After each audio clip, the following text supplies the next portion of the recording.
Hello friends, आप सभी लोगों का स्वागत है हमारे यूट्यूब चैनल जैसा ट्यूटोरियल में, जहां पे आज हम जानने वाले हैं एक्सरसाइज 2.1 क्लास 9 मीन्स पॉलिनोमियल का एक्सरसाइज क्वेश्चन आज हम सॉल्व करेंगे। तो देर न करते हुए हम क्वेश्चन को शुरू करते हैं। क्वेश्चन नंबर 1 हमारा क्या कहता है कि which of the following expression are polynomial in one variable. ध्यान से सुनना, polynomial in one variable and which are not. State reason for your answer. Answer का रीजन देना है, ठीक है, कि क्यों ये पॉलिनोमियल नहीं है।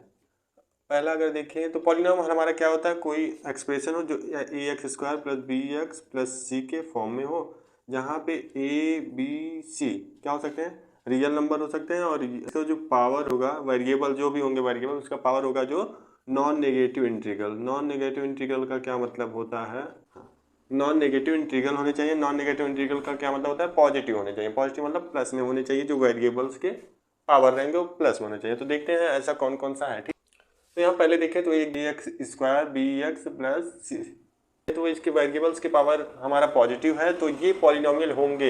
इट इज पॉलिनोमियल, लिख देंगे it is a polynomial because the power of variable is non negative integral. ठीक है, मतलब इसका जो वेरिएबल्स का पावर है नॉन नेगेटिव इंटीग्रल है, मतलब पॉजिटिव इंटीग्रल है। सिंपल सा मतलब पॉजिटिव इंटीग्रल, इसलिए क्या है पॉलिनोमियल। यहाँ पे देखें हम, यहाँ पे दोस्तों देखें तो √2 के पावर 1/2 लिख सकते हैं, लेकिन ये कांस्टेंट आपका सी है, वेरिएबल्स के पावर यहाँ भी पॉजिटिव है, तो इट इज अ पॉलिनोमियल, क्योंकि y के पावर 2 है जो कि पॉजिटिव इंटीग्रल है ना, y के पावर 2 है जो कि पॉजिटिव इंटीग्रल है। यहाँ पे अगर देखें, यहाँ पे दोस्तों आपको पता होगा अगर रूट में कोई भी वैल्यू है, कोई भी वेरिएबल है, उसको अगर हम बाहर लिखते हैं √2 के पावर 1/2 हो जाता है। ठीक है, और जहाँ पे जानते हैं कि इंटीग्रल आपका क्या होता है 1 2 3 4, मतलब वेरिएबल्स के पावर हमको पॉजिटिव में चाहिए और फ्रैक्शन में नहीं चाहिए, फ्रैक्शन हो जा रहा है। ठीक है, हो सकता है, इसलिए यहाँ पे अगर हम देखें, इसमें देखें तो √t के पावर हम लिख सकते हैं t के पावर 1/2, जो कि हो जाएगा, इसको हम लिख सकते हैं, हो जाएगा 1/2 प्लस t √2। तो देखेंगे it is not polynomial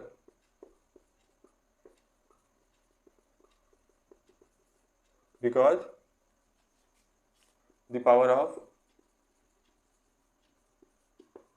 variable is fraction। हमको पता है कि अगर वेरिएबल्स के पावर फ्रैक्शन में है तो पॉलिनोमियल कभी नहीं होंगे। ठीक है, और यहाँ पे अगर देखें हमको ये भी पता है कि 1/x अगर है तो उसको हम लिख सकते हैं x के पावर -1, लिख सकते हैं x पावर -1। तो यहाँ पे देखिए आपका क्या हो सकता है, यहाँ देखें y लिख सकते हैं, फिर 2y पावर -1 लिख सकते हैं, क्योंकि 2/y को हम लिख सकते हैं 2 मल्टीप्लाई 1/y, और 1/y क्या हो जाएगा 2 इंटू वाई के पावर -1, जो कि मल्टीप्लाई होगा 2y के पावर -1। तो इसको हम ऐसे लिख सकते हैं। अब यहाँ पे देखेंगे तो ये भी पॉलिनोमियल नहीं होगा, क्योंकि वेरिएबल्स के पावर क्या हो गया है, नेगेटिव हो गया है। यहाँ देखिए नॉन नेगेटिव होने चाहिए, यहाँ नेगेटिव इंटीग्रल हो गया है। तो यहाँ सिंपल सा लिख देंगे it is a not polynomial because power of variable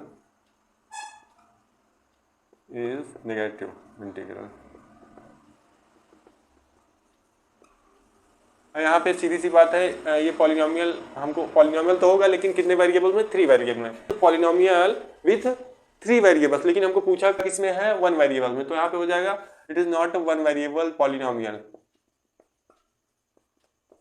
1 variable polynomial.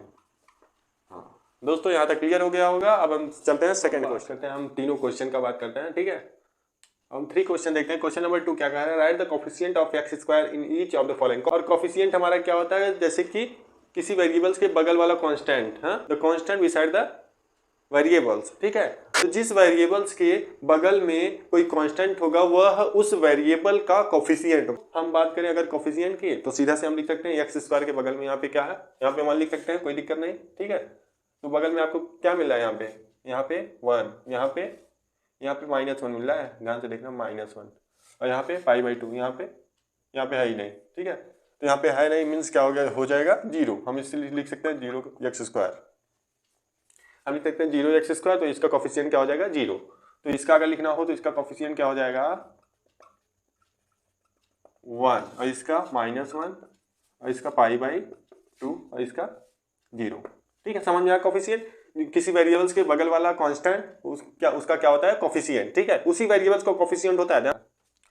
Give one example each of the binomial of a degree 35 and the monomial of a degree 100। इसके बहुत सारे आप एग्जांपल दे सकते हैं। बाइनोमियल हमारा क्या होता है जिसकी दो टर्म हो, और टर्म हमारे क्या होते हैं वेरिएबल्स के साथ कोई कांस्टेंट रहे, जैसे 2x 2x² 2xy, ये सब क्या है हमारे टर्म है। और इसमें क्या बोल दिया है आपको, टर्म किससे अलग होते हैं, माइनस एंड प्लस से, मीन्स प्लस और माइनस बीच में रहे। ठीक है, तो पहला अगर हम एग्जांपल लिखें बाइनोमियल का, तुम क्या लिख सकते हैं 2x प्लस 2, ये दो टर्म हो गए हमारे, दो टर्म हो गए। और अभी वेरिएबल के पावर कितनी नहीं है, 35 नहीं है, तो यहाँ 35 लगा दो। तो हाईएस्ट पावर आपका क्या हो गया, x के पावर 35, ये आपकी क्या हो गई डिग्री। हाँ ठीक है। और सेकेंड मोनोमियल में कितने टर्म होते हैं, वन टर्म मीन्स कि अगर 2x लिख दें तो एक टर्म है, और इसकी डिग्री कितनी होती है जी 100। इसकी डिग्री कितनी होनी चाहिए, 100 होनी चाहिए। ठीक है, ये हो गया दूसरा example. Right the degree of each of the following. तो डिग्री क्या होती है जी, हमने अभी को बताया कि डिग्री क्या होती है, the highest power of the variable is called the degree. तो यहाँ पे देखेंगे किस टर्म में हाईएस्ट पावर है, यहाँ पे है, तो वही डिग्री होती है। ठीक है, यही इस पॉलिनोमियल की हो जाएगी डिग्री। ठीक, लिख सकते हो the highest power of variable in a polynomial is called its degree। ठीक है, तो हाईएस्ट पावर यहाँ पे क्या है 2, यहाँ पे क्या है, अगर देखें तो यहाँ पे 1 हो जाएगा, यहाँ 1 लिख सकते हैं 1। और यहाँ पे अच्छा ये बताइए, यहाँ वेरिएबल ही नहीं है, मतलब पावर ही नहीं है, 0 हो सकता है। यहाँ पे x पावर 0 लिख सकते हैं। x पावर 0 का मतलब किसी भी वेरिएबल के पावर अगर 0 है उसकी वैल्यू हो जाती है 1, चाहे z के पावर 0 हो 1। ठीक है, और कोई वैल्यू भी हो उसके पावर, जैसे 2 के पावर 0 हो उसको भी हम 1 लिख सकते हैं। ठीक है, आई होप ये तीनों क्वेश्चन आप लोग को समझ में आया होगा। अब हम चलते हैं नेक्स्ट क्वेश्चन की तरफ, क्वेश्चन नंबर 5 में की तरफ। अब दोस्तों देखते हैं 2.1 का last question, classify the following linear, quadratic and cubic. तो थोड़ा सा हम शॉर्टकट में समझ लेते हैं। लीनियर क्या होता है हमारा, क्वाड्रेटिक क्या होता है, और क्यूबिक क्या होता है। ठीक है, लीनियर क्या होता है, the highest power of the variable is 1, means इसकी डिग्री कितनी होनी चाहिए 1। कोई हमारा पॉलिनोमियल हो जिसकी डिग्री 1 हो, और इसकी 2 एंड इसकी 3। ठीक है, तो सिंपल सी बात है, इतने से आप तो जान ही सकते हैं। यहाँ पे देखेंगे तो हाईएस्ट पावर कितनी है वेरिएबल्स की 2, तो डिग्री 2 है, इसलिए क्या हो जाएगा आपका क्वाड्रेटिक। और यहाँ पे हाईएस्ट डिग्री देखें 3 है, अगर डिग्री इसकी 3 है तो हो जाएगा क्यूबिक। डिग्री अगर 4, यहाँ 2 लिखिएगा, तो यहाँ पे हाईएस्ट डिग्री कितनी है, इसकी डिग्री 2, और ये हो जाएगा 2 अगर है तो हो जाएगा क्वाड्रेटिक। यहाँ पे हाईएस्ट पावर कितनी है 1, तो डिग्री 1, तो क्या हो जाएगा लीनियर। यहाँ पे देखिए हाईएस्ट पावर 1, तो डिग्री 1 लीनियर। यहाँ पे देखिए हाईएस्ट पावर 2, तो क्वाड्रेटिक, हाईएस्ट पावर 3 क्यूबिक। तो ये था एक्सरसाइज 1.1 का सब सारे क्वेश्चन हो गए। आप लोग को आई होप समझ में आएगा। अगर कोई भी क्वेश्चन में डाउट होता है तो आप कमेंट करके जरूर पूछिएगा। नेक्स्ट वीडियो में हमारा होगा एक्सरसाइज 2.2, और इस वीडियो में पूरा बने रहने के लिए आपको धन्यवाद। और अगर ये वीडियो आपको अच्छा लगा तो लाइक करिएगा, और किसी की हेल्प करने के लिए इसको शेयर करिएगा, एंड आप सब्सक्राइब करिएगा। Thank you so much.